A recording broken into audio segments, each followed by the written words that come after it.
السلام عليكم ورحمة الله وبركاته. بسم الله الرحمن الرحيم. اللهم صل وسلم وبارك على سيدنا محمد وعلى آله وصحبه أجمعين. يا صباح الخير على كل إخواتنا وحبايبنا ومتابعينا جوه مصر وخارج مصر. سموا بالله وصلوا على رسول الله حبيبنا وشفيعنا محمد صلى الله عليه وسلم.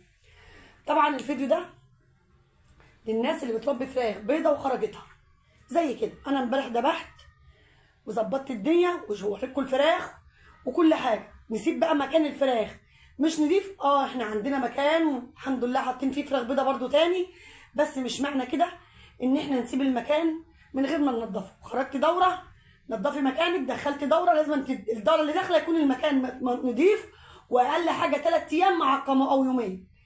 الشمس تخشه تعقميه وتنضفيه، الحاجات دي كلها بتدرسي.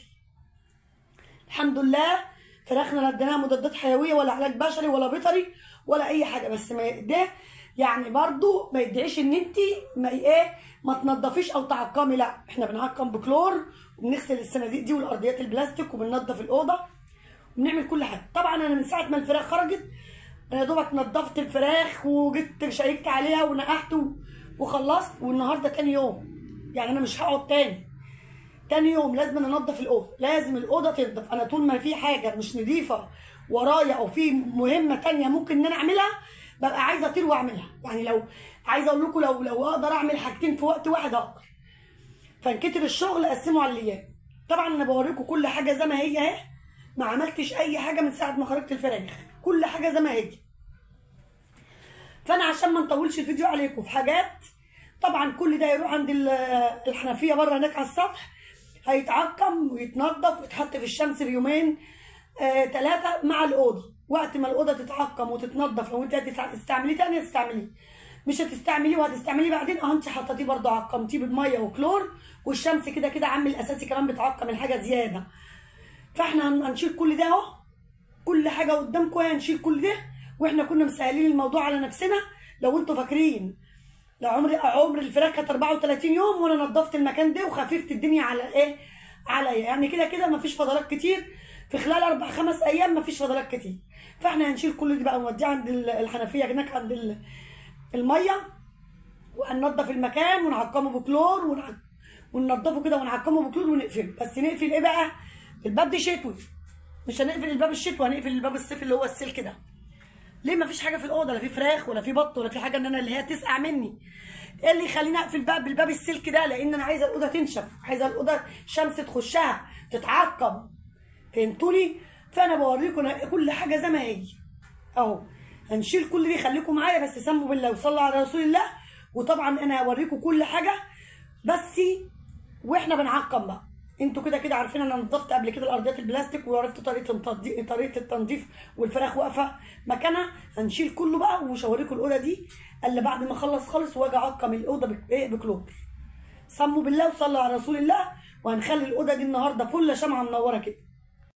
الاول كده عايزه اوريكم، بصوا الشكاره واحده، بصوا قد ايه اللي طلعت الشكاره دي. وعزكم الله اصلا كنت انا اصلا كان فيها ازايز خل فاضيه وشويه عزكم الله زباله كمان تحت، يعني كمان مش دي كلها بتاعت الاوضه، كان فيها يجي ربعها كده عزكم الله زباله وانا كملت عليها. طبعا بقى زي ما انتم شايفين كل الحاجه اهي. شوفوا كل اللي انتم شايفينه ده، عارفين اللي مركون ده متعقم كله، كل اللي مركون ده متعقم ومغسول. اللي هناك بقى عند الحنفيه اهو زي ما انتم شايفين ده كل ده اللي انا خرجته، الصناديق وكل حاجه خاصه بالفراخ البيضه اللي كانت موجوده، كل ده هيتعقم بكلور وهيتغسل ويتحط مكان جنب ده اهو. حتى قوالب الطوب، يعني بصوا حتى قوالب الطوب اهو. تعالوا بقى نشوف ايه.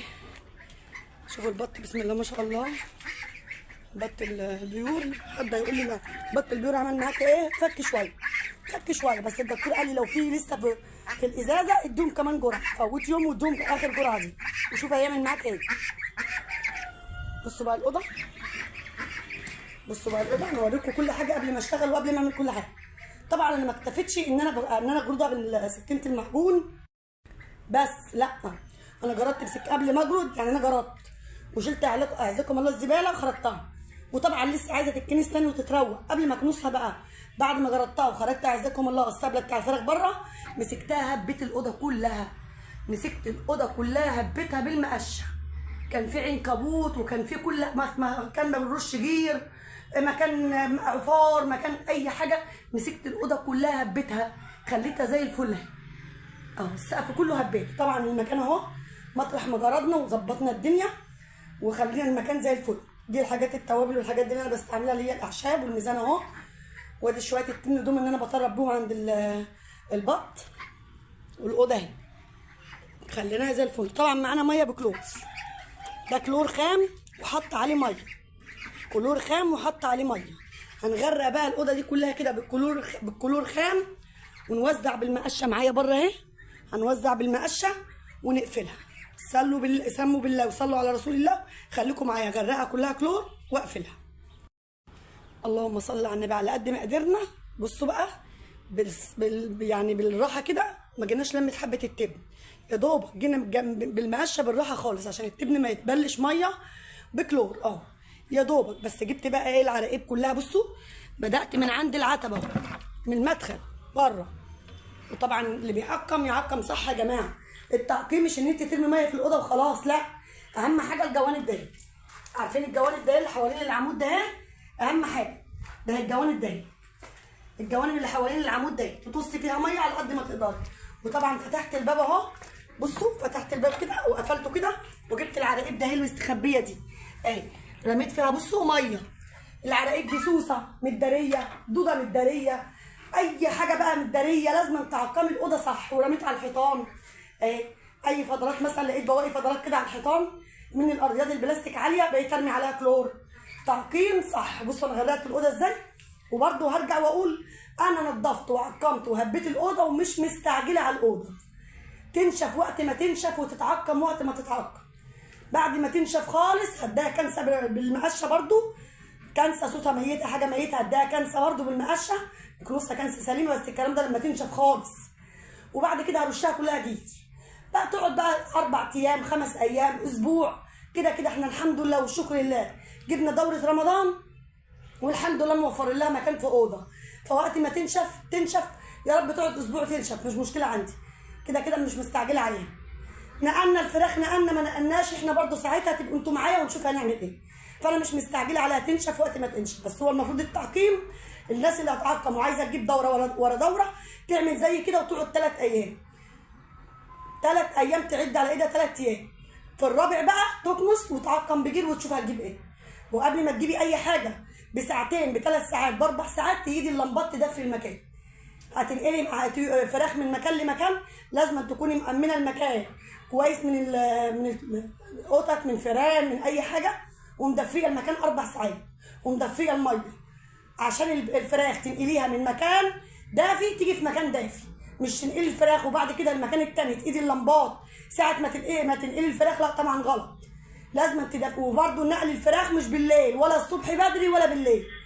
يعني اللي عنده فراخ وعايز ينقلها يا جماعه من مكان لمكان، وخاصه الفراخ البيضاء، لا الساعه من الساعه 1 للعصر، يعني من بعد الظهر كده الساعه حوالي 1 للعصر.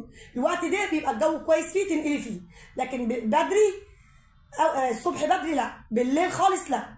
في الوقتين دول بيبقى الجو ساقع فيهم تلج، فالجو بيبقى حر الظهريه كده بعد الظهر انقلي فيه فراخ. وبرده هرجع واقول لازم تكوني مدفيه الفراخ اللي انت مدفيه المكان اللي انت هتنقلي فيه الفراخ على الاقل 3 ساعات 4 ساعات. ايضا اللمبات تدفي المكان عشان اللمبات الاوضه تاخد من حراره اللمبات وتدفى، يبقى المكان الفراخ كده جاي من مكان نضيف لمكان دافي لمكان دافي، وبرده من مكان لمكان نضيف. حاجات مهمه اهي، وفيديو مهم، لا في فراخ ولا في اي حاجه، بس مهم للي يسمع واللي يستفيد.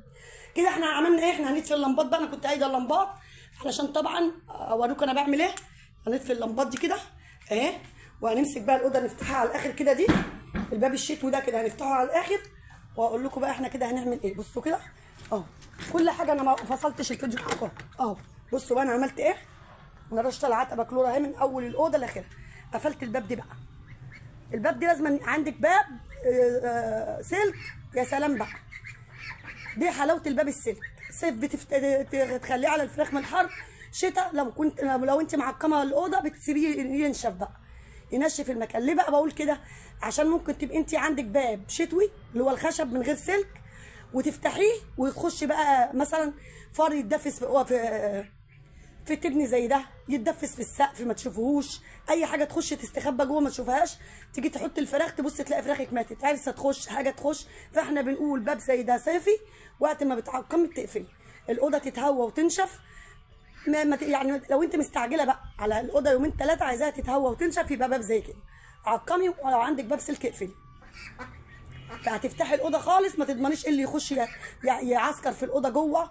جيتي حطيتي كتاكيت صغيره ممكن يبقى في فار وانت مش واخده بالك، فدي مشكله. كده خلصنا الاوضه وعقمناها وظبطناها. هنعمل الايه؟ هنمسك الحاجه اللي انتوا شايفينها ده كلها بقى نخليها زي الفل كده، وننضف مكان الايه الصرف كده، ونحطهم على الحاجه المغسوله دي.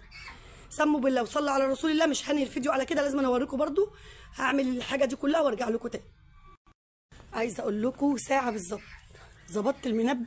شفتوا المنبه لما بتظبطيه ساعه بالظبط، خدت ساعه في الموضوع ده كله. يعني زي اللي بيظبط منبه في وقت هو عايز مثلا اللهم صل على النبي يخرج فيه او يقوم فيه.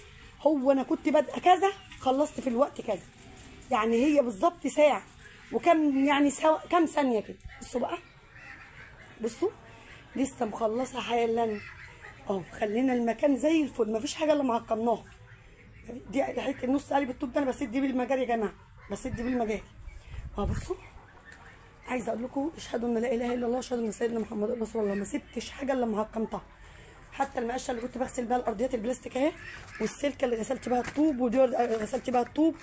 خشبه كانت عندي عقمتها. الشكاير اللي كانت بتتفرش تحت الارضيات البلاستيك كنت انا بلاها في جرادل عشان تفك تطرى كده من الحاجات اللي فيها، من الفضلات اللي فيها، في ثانيه كنت غسلتها. بصوا خليت الشكاير اللي بتفرشها تحت الارضيات البلاستيك في الجرادل كلها عقمتها، والطوب اهو، ارضيات البلاستيك، الصناديق، اي السقايات، العلافات اهي. بصوا السقايات والعلافات والجرد اللي انا بستعملها والبولات اللي انا بستعملها، مفيش حاجه الا مفيش اي حاجه خالص كنت بستعملها الا لما عقمتها. والله بكلور، والله بكلور، خليتهم زي الفل اهو. بصوا اهو. تيجي بقى تجيبي اي دوره فراخ، اي دوره بط، اكنك لاقي الحاجه دي اهي. الشمس بقى كمان يومين و3 و4، الشمس كمان عامل اساسي كمان، بتعقم وتنظف وتطهر اكتر من اللي انت بتعمليه كمان. يعني انت طهرتي بكلور ونضفتي، الشمس عامل اساسي كمان ان هي بتطهر الحاجه وبتعقم الحاجه. يلا حبايبي، ده الفيديو بتاعنا كان النهارده. يا رب يكون عجبكم ونال رضاكم، وقدرت افيدكم باي معلومه واكون عند حسن ظنكم. واشوفكم على خير واشوفكم في فيديو جديد، والسلام عليكم ورحمه الله وبركاته.